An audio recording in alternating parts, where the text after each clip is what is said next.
So we're going to be talking today about radical choices and utter devotion to love, because that has been those two things, my permission and ability to make very radical choices, and this deep devotion to love, is been two of the hugest things that have really supported me through really, really difficult times. And I think that might be true for you too. Absolutely.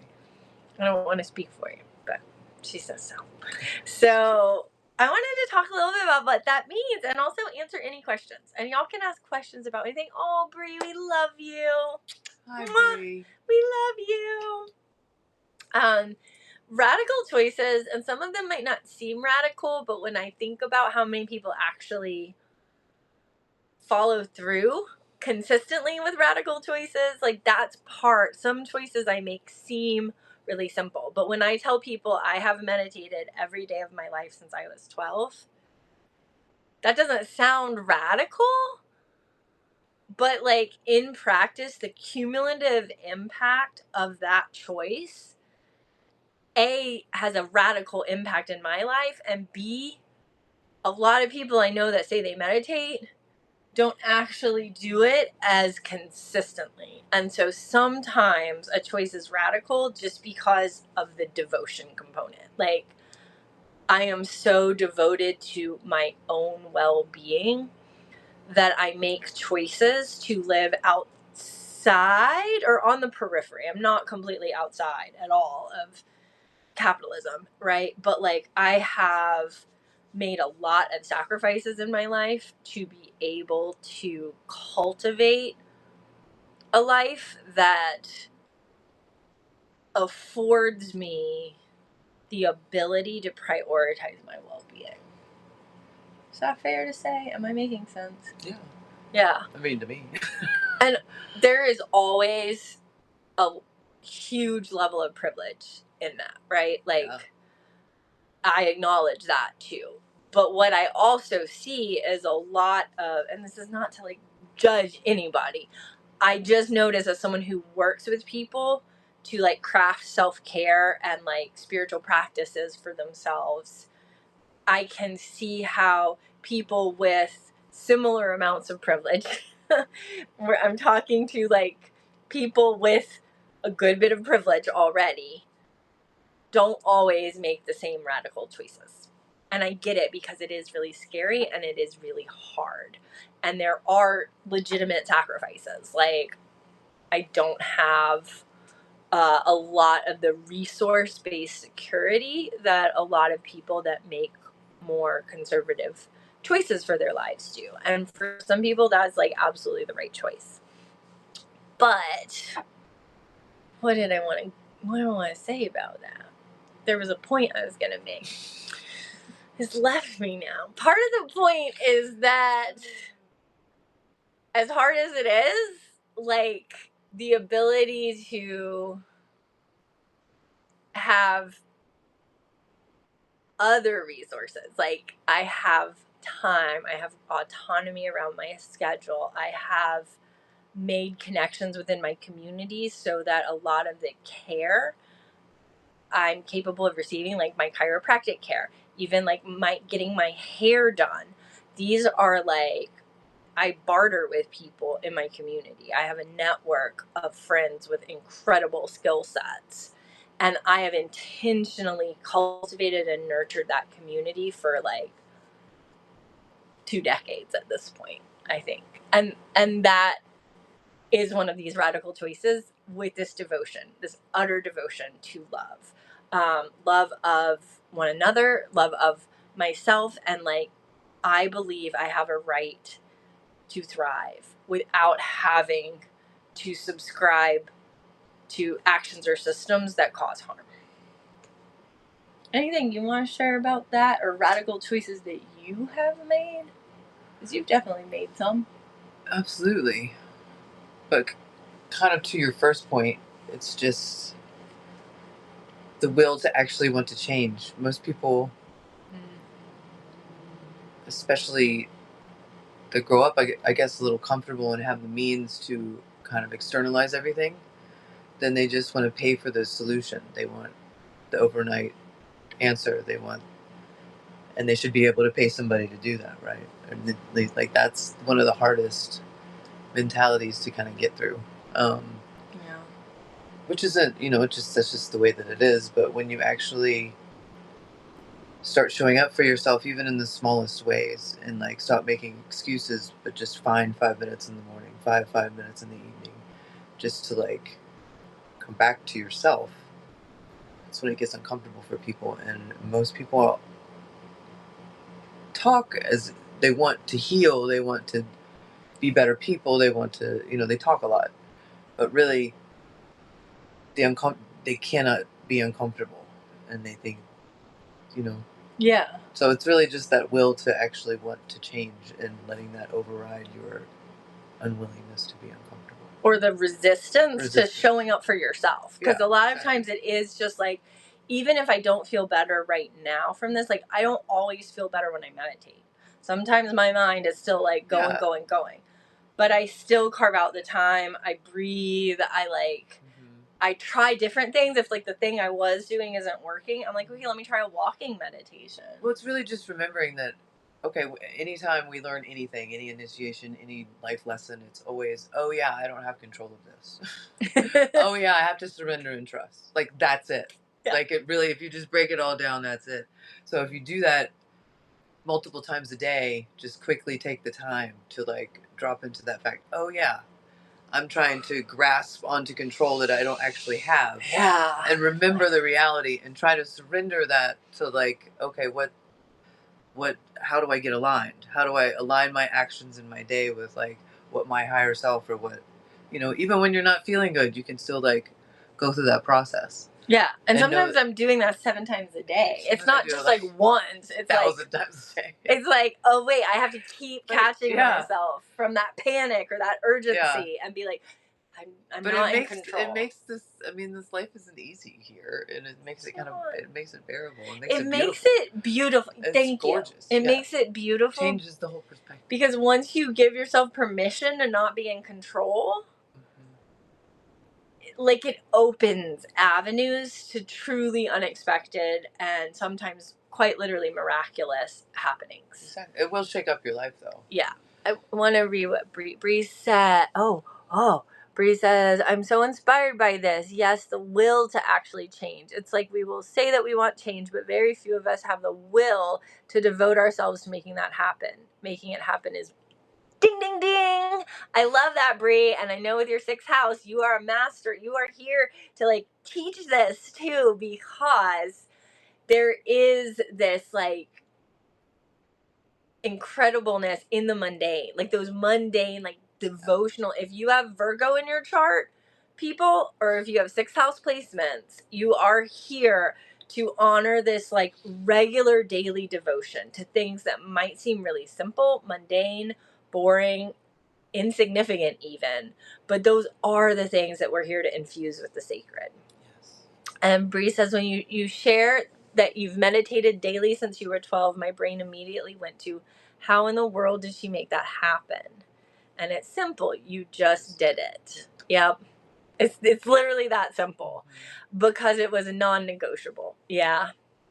It gets to be that easy, right? It really does. And some days that's only like, it's 10 minutes. I literally, sometimes when I meditate, it was me as a 12-year-old going out, laying on my back outside and just watching the clouds float for 10 minutes while I breathed really slowly. And then one day, my 5th day of doing it, I went somewhere. I entered an altered state of consciousness. I lost time. And before I knew it, like, it was like getting dark out. And my mom was like calling me from the back door because she was like, where have you been? And I think it had been like 3.5 hours I'd been out there. And like, nope. But that kind of thing, like when you meditate, you are supporting your nervous system. You are activating a parasympathetic nervous state. It is powerful. And meditation does not have to mean sitting still and like doing certain kind of breath work. There are as many types of meditation as there are colors, crayons, in a Crayola box. It's probably even More. Yeah. Oops. But and most people think that if they can't sit with themselves or shut their thoughts off entirely, that they can't meditate. Mm-hmm. And you're never going to shut your thoughts off entirely. It's just like practicing detaching yourself from, or you're detaching your emotions from whatever that thought is and allowing it to like float away. But anyways, and there's 1,000 different, you can just be in nature, just connecting with like, it's just getting back to that, like no distraction, like take a walk without your phone. Put your phone down. Like go put your bare feet on the ground. It's summertime, like there's no excuses, like bring some mosquito spray. Right now. But literally like whatever works for you, but it's just like that intentional moment to connect with the sacredness of life, to not be distracted, to like just sit in gratitude or whatever you do. I mean, there's going to be a million ways to do that as well, but it's a reference to like something bigger. Mm-hmm.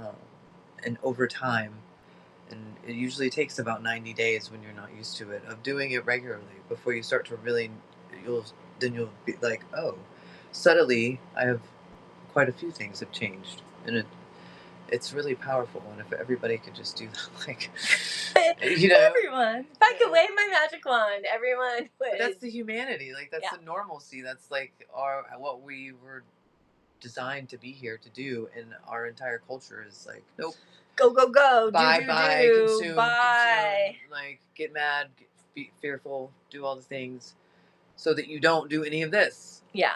And it's really like the biggest revolution.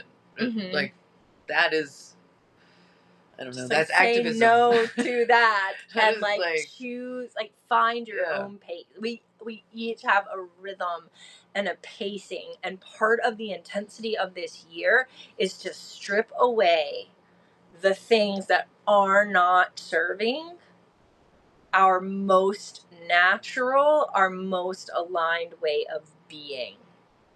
And it really is getting pulled away, and there's going to be varying levels of resistance, but if you can just be like, okay, that's not serving me, and maybe I don't know what will. Yeah. But if you let yourself be in that space of uncertainty and resource yourself with tools, meditation being one of many tools, sound, you can hum, you can again go sit in nature without anything pulling you away from just being in relationship. Yeah. It's an internal revolution. Mm-hmm. That's like, it's the Renaissance, it's the second coming of Christ, all the things. Like it's like an internal understanding of our divine rights as souls in a body.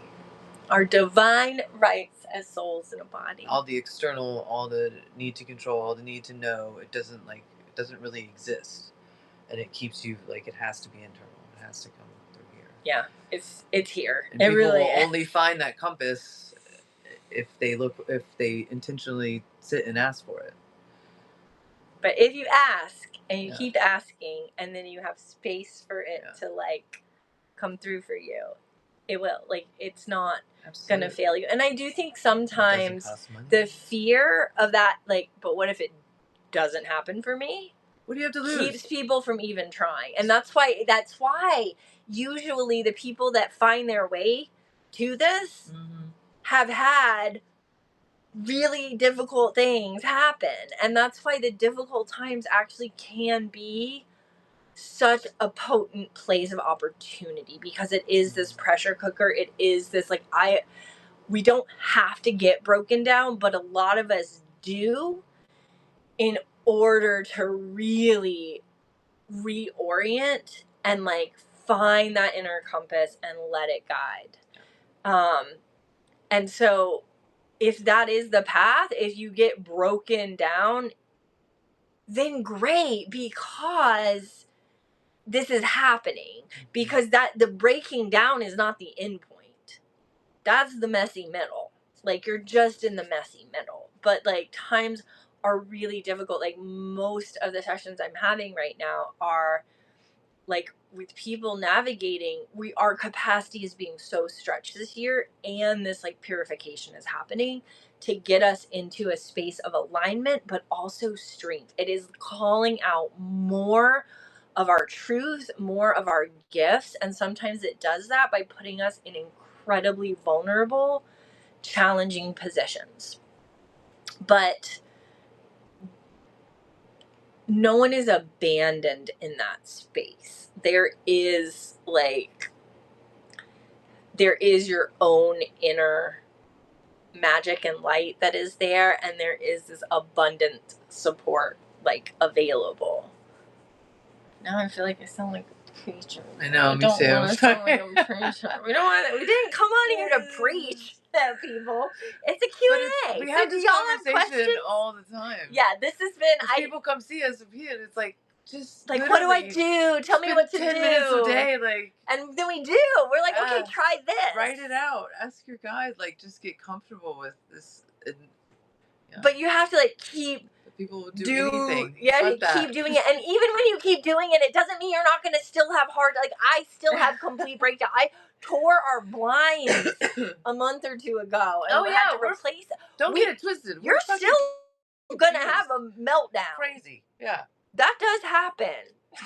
We're passionate people. Bree says, preach. Yeah.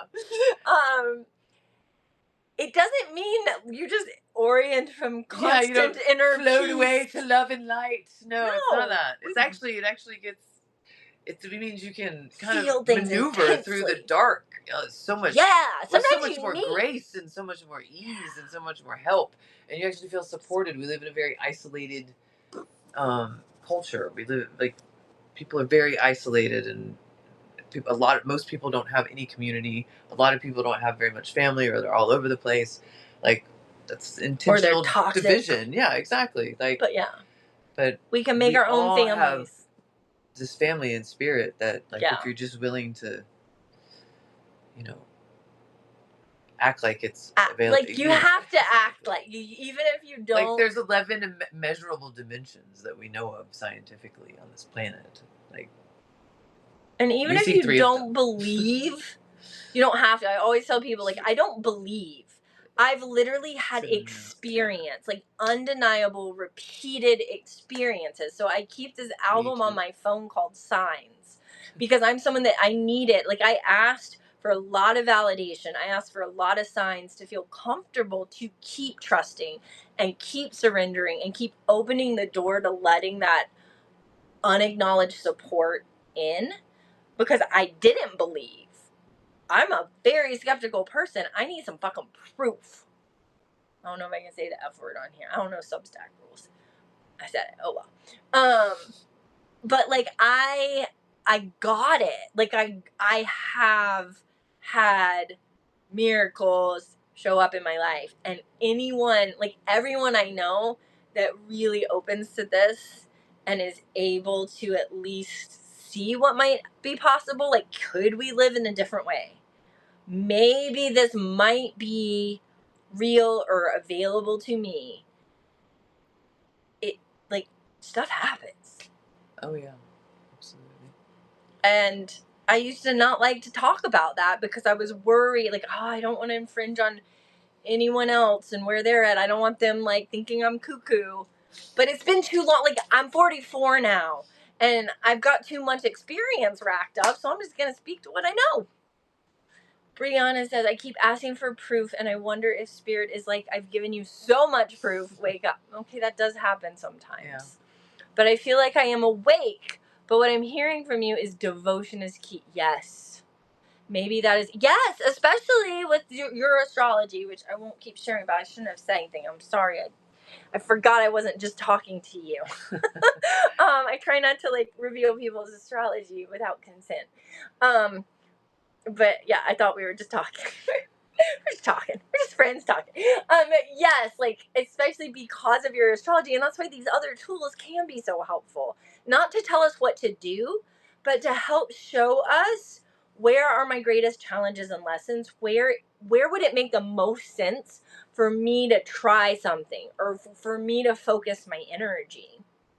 And because I've gotten the privilege of looking at your blueprints, really, yes, the devotion, it's to just and it's utter devotion. It is radical devotion, and it is devotion to love with a capital L, because that love that allows you to deeply love yourself is the love. Like we sometimes think it's like, oh, love of others, but like love of self is what gives you the capacity to actually love others in the way you want to and the way you feel called to. Yeah, not martyrdom. Yeah, we're not doing martyrdom. We are out of the Piscean age. But when you no more But martyrs. when you kind of get used to this and it becomes a thing, it's like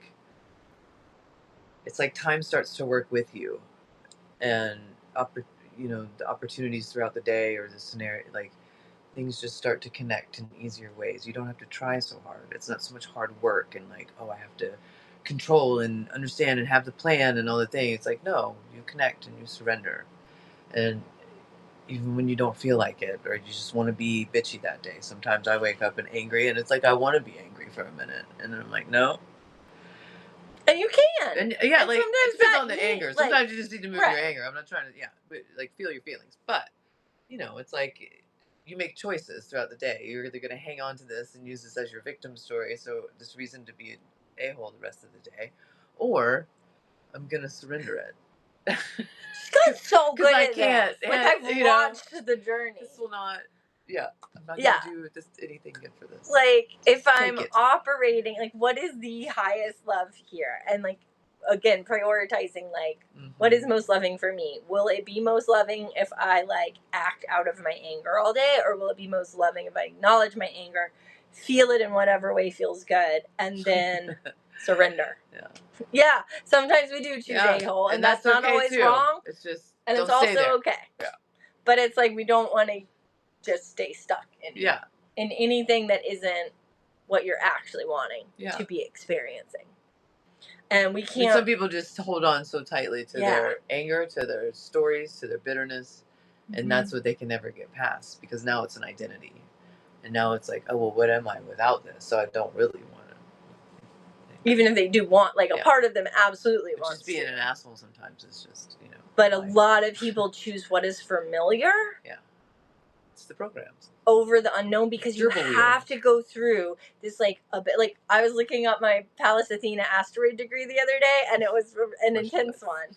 But it's like I have to hurl myself across an abyss of self-negation. But that is the wisdom I'm here to share, and that's the wisdom I'm meant to embody for myself. And that is so true. And it doesn't just happen once. It's not like, okay, I hurled myself over the abyss of self-negation once, and now I'm good. No, I have to keep hurling myself across an abyss, and it feels like you are going to get sucked into it and suffer and not be okay or disappear entirely. And it is that risk. Like, it literally feels like life or death.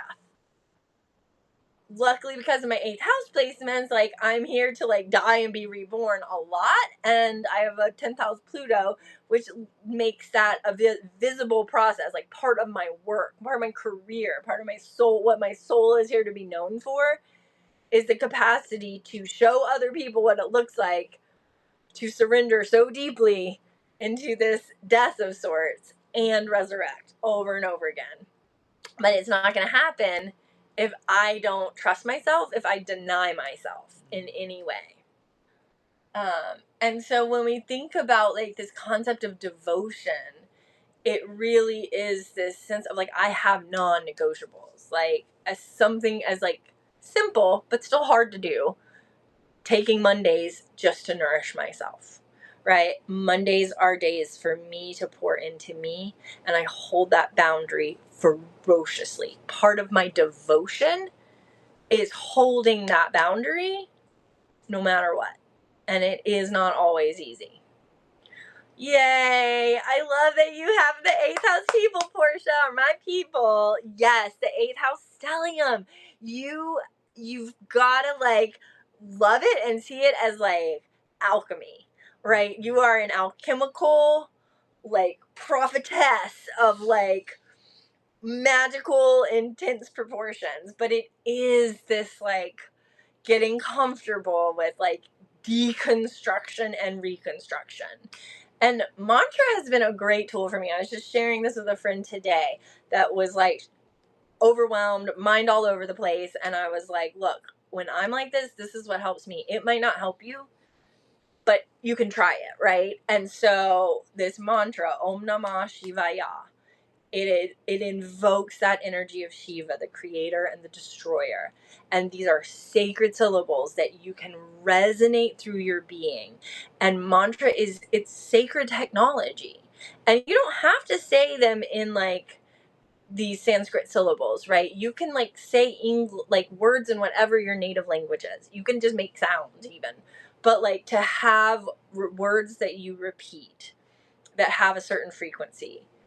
I use vowels. I use the sacred vowels and the syllables of the Sanskrit mantras. I also got to go and study in India, Nepal, and I got trained in certain of these tools in a way that I practiced them from a young age. I was there in my early 20s, and I got to really experience the benefits because I had hours a day of like saying mantras. And it really does invoke an energy, and it brings you into a different frequency.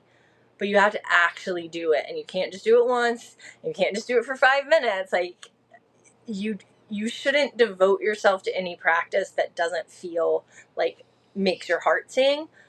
But to give your mind something to focus on, to bring in sacred sounds and words, these are tools we have access to, that we have had access to for thousands and thousands of years. And you can also create your own. Um, a lot of people are sensitive to like, well, I'm not like trained in this. I don't have a background. This isn't my culture. Like, honor that. If you're not comfortable with that, like, I really respect that. I'm not telling people they have to go chant Hindu or Buddhist mantras. But that was something I was deeply drawn to and was exposed to at a young age. And it has been a really powerful tool for me. And it gives my brain something to focus on. It gives me something to channel my emotions and the like whatever I'm feeling into, because I put like, you can say mantra angry. You can be like, Om Namah Shivaya. Sorry, that was intense. Sorry, it's Shiva's coming through. Creator and destroyer energy. And so sometimes in difficult times we need to marshal strength. Other times we need complete compassion and gentleness. So when I'm just needing comfort, when I know like I need tenderness, I'm reaching for Medicine Buddha. Medicine Buddha mantra brings comfort. You can just play it if you don't want to say it yourself. You can also just tone with vowel sounds. Just makes hum. Humming is there's a whole book about humming, and your own voice is already, set to set your own nervous system. So it's like a already tuned instrument that you can have at your disposal for free. It's there. It's free. Yeah. And use it. tone in the shower for 5 minutes. And as an energy center, the throat chakra is Vishuddha, and Vishuddha is about purification. It purifies everything from the lower chakras and coming up, from the root, the sacral, the solar plexus, the heart, and it brings it through the purification of the throat. So when you are toning, humming, wailing, singing, whatever, like however you are using this energy, it is purifying your whole being to bring you. Purification is this return to the pure energy that you are, which really is love. There is love there, there's truth there, there's power there. And when you are vibrating with that, having purified anything else that was there by putting it into sound, by putting it into words or mantra, you are giving yourself the gift of like this deep, like, it's like cleaning house, right? It's like, but like, oh my gosh, you're also feeding. You're not just like releasing and cleansing things. Like, there is a feeding the essence that is a part of purification. Just like a fire has to be fed, like you have to be giving that fire fuel. So this is like bringing it in. Y'all know I do Reiki. That is one of the easiest, most accessible tools. It's a step up because you do have to like put your hands on yourself and ask the Reiki to flow. But like the breath work is free, the sound is free, meditation is free, Reiki is free. you can get attuned to it, but you don't have to, right? You can literally just ask. Reiki means universal life force energy. It's just a Japanese word for universal life force energy, and we all have access to it. You can just breathe energy into your body. The reason I say Reiki, though, is because you're not using your own energy. You're being very intentional about pulling from universal life energy at a very high frequency of love, because that is truly limitless, and it really does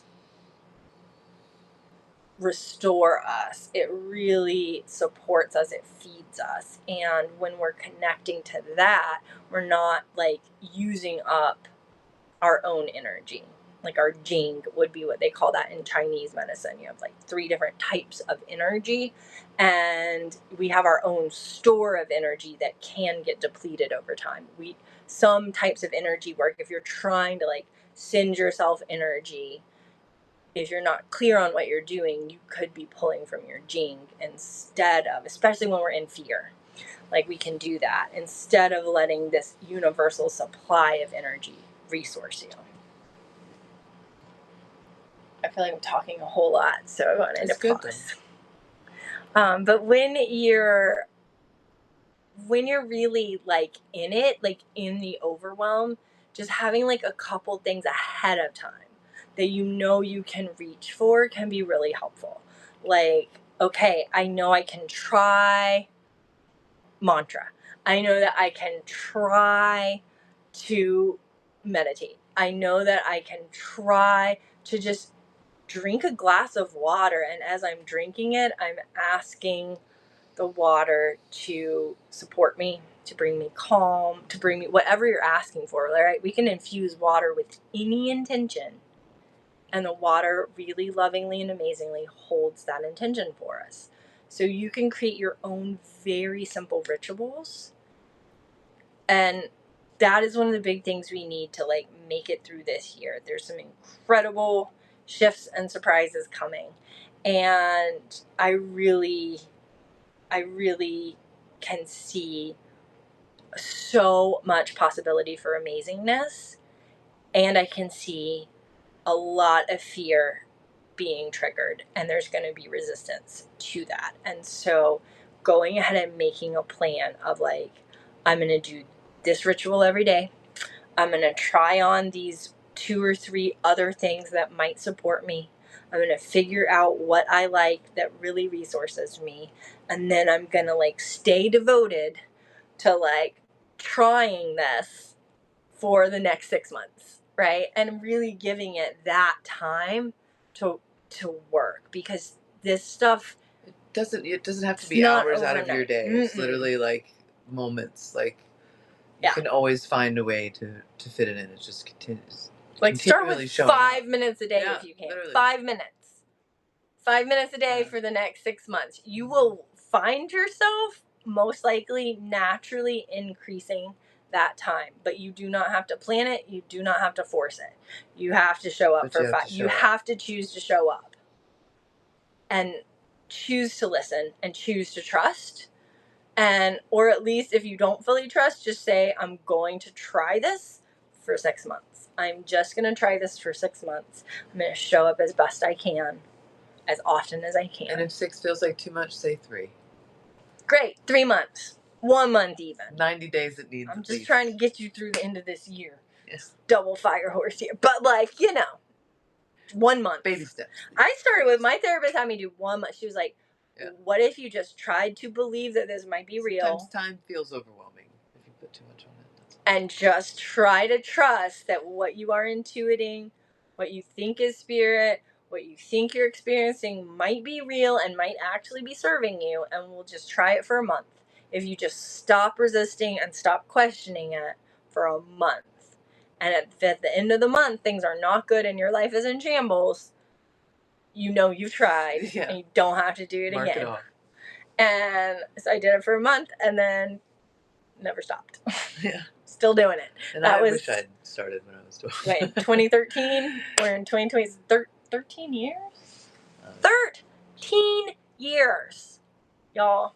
I've been trusting my intuition as best I can. Now, again, it's not perfect. I have dips. I have times I'm like, this is bullshit. But I also have like years of like noted proof. I have journal entries. I have my folder of signs. I have the stories of the other people in my life. And I'm like, oh, right. Yep. So it really can be simple. It really can be easy. I mean, you don't have to talk to people about it. Mm-mm. You don't. You know, just choose to believe it for a little while. Just try it. Don't let anybody's other opinions talk you out of it. Don't let your own left brain talk you out of it. Just be like, hey, I'm going to choose to believe that synchronicity happened and not talk myself out of it. Yeah. Choose to believe that, like, unseen, sometimes seen. Think of it like an experiment. Energies are actually showing up for you. Yeah. And just you can experiment. analyze it later after 3 months. Yeah. But give yourself time to really live, not just 1 foot in, 1 foot out, but put both feet in and just try that. Because that is the thing that has gotten me through the difficult times. Yeah. This really having can't this stress enough. Connection, this inner compass, and this awareness that I'm not in control, but I am also held and guided. And I don't have to always know, because I will be moved at times. I can make a choice, and it doesn't have to be about being a right choice or a wrong choice. It is about trying my best to move in the direction I want and surrendering the rest of it. It's all research. It's all research. And once I make that choice, I have information. Mm-hmm. And then I can either pivot or make another choice that gets me more in that direction. Exactly. But everything is information, and we're not going to like get this wrong. We are here to be having experiences. And something you've helped me with a lot is just when you're in, I don't know, that crazy mode, just like choosing, how do I bring love back into the situation? Yeah, that's a and huge just actually one. thinking about that. I'm just getting used to, that was really helpful for me. Yeah, because we disconnect. Something you don't think about. From Yeah, love, we disconnect. right? And so to just take a moment, Mm-hmm. again, you'll see me, I do hands on my body a lot because it like brings me back, and it's like, okay, like, how is it possible to come back to love? Because I can feel, you know when you've gotten away from love. And sometimes it's through self-betrayal and abandonment. It's not because you're being mean to someone else. A lot of times it's because you're trying too hard to be nice to someone else, and you are harming yourself. Mm-hmm. And so when I'm like, okay, how can I come back to love right now? And then I literally listen. I do not have to know the answer. But what that does is it opens and invites love to take the lead. I have taken the reins from my brain and given them to my heart. And let that, okay, wait, you get to steer. Like, you get to choose what happens next. Yeah. These are like not revolutionary things. No, not at all. It's just so simple that it's overlooked. It's so simple and doable that people just don't do it. Yeah, exactly. Yeah. It couldn't be. Couldn't be, but it can. But it is. Y'all, it can and it is. It is. I gotta make some tea. Yes, go make some tea. I'm gonna wrap this up, but we love y'all. Have a beautiful weekend. And reach out with any questions.